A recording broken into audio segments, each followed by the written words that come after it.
Oh my God. How lucky did we get?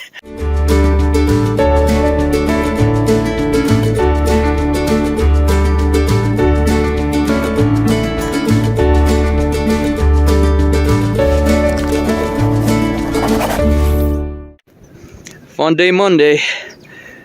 We had our greenhouse collapse last night. I'm a little out of breath because I just dug all this out. But I'm optimistic that our plants might still be okay.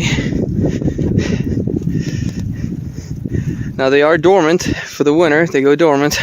So this is what they're supposed to look like. Oh my God. How lucky did we get? Oh man, that wall stood right there, right where it needs to be. My golly, maybe just a few over here got damaged, but oh man. Oh, I'm so excited.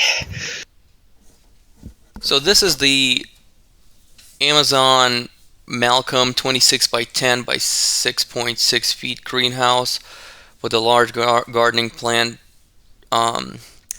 walking-in tunnel tent. My full experience with it ended up being pretty terrible, but it did last about 2 years, 2.5 years, and halfway through the winter the snow collapsed it. Now there were a lot of signs that it was going to do that.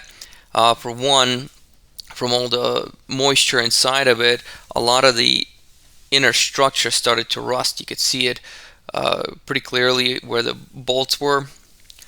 Even from the beginning, when you stretch the fabric over the greenhouse, it did start stretching a little too tight on the corners because those mid rails do stick out, and there's nothing really you can do. And that's gonna be the first part that's gonna puncture. Another thing was the windows on the sunny side deteriorated after about a year, and I couldn't use them on the sunny side up anymore. On the sunny side, which led the pests to come in, extra seeds from the grass. So I had to close it, open up the back ones, but they didn't vent as well. At the end, I had to install a solar fan, which did a really good job, but I really shouldn't have had to do that.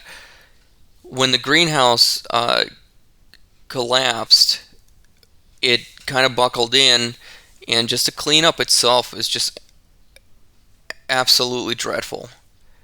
We probably spent a couple hours as you're watching this time lapse of us cleaning it. It was a real hassle. I probably would never get another greenhouse like that again. It was about $300 on Amazon, and it ended up being a lot of headache. I was really worried about my plants. Thankfully, about 80% of them survived. It did collapse in the right position. It collapsed kind of like an upside down letter A, and we were able to salvage most of it. But I wouldn't recommend buying this house if you're up north, especially if you're up north and you're going to get a lot of snow. I did try to attempt to remove the cover like you would with a tunnel house, and it's on there so tight, and once the sun beats on it, it kind of molds into that frame.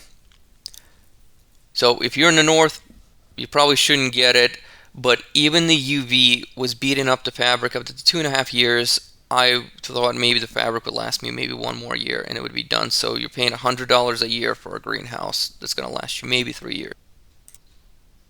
Another thing that I will add is the zippers. The zippers also started going bad. I remember in the first year, one of the sides of that door, the tongue on that zipper ended up breaking off, and I had to use pliers to prop it upwards and downwards, and it was a real hassle, but that was fine. Mechanically the greenhouse was still very functional. I did have misters installed in it. It served its purpose, but I still wouldn't recommend people buying it. I know it's cheap. If you're just looking for something cheap just to hold you over a year or two, great. If you're thinking longevity, that this thing is gonna last you 5 years, that's just not gonna happen. I'm gonna put a link of this greenhouse in the description, but also mind that this design is pretty common. The Malcolm, there's a dozen different companies that sell pretty much the same exact product, and they're practically all the same. So learn from our mistakes. Don't buy this greenhouse. Do something better, even if you make it yourself. If you make it yourself and you use plastic to cover it, that plastic can be removed in the winter and you don't have to have any additional damage. Thank you for watching. Like and subscribe.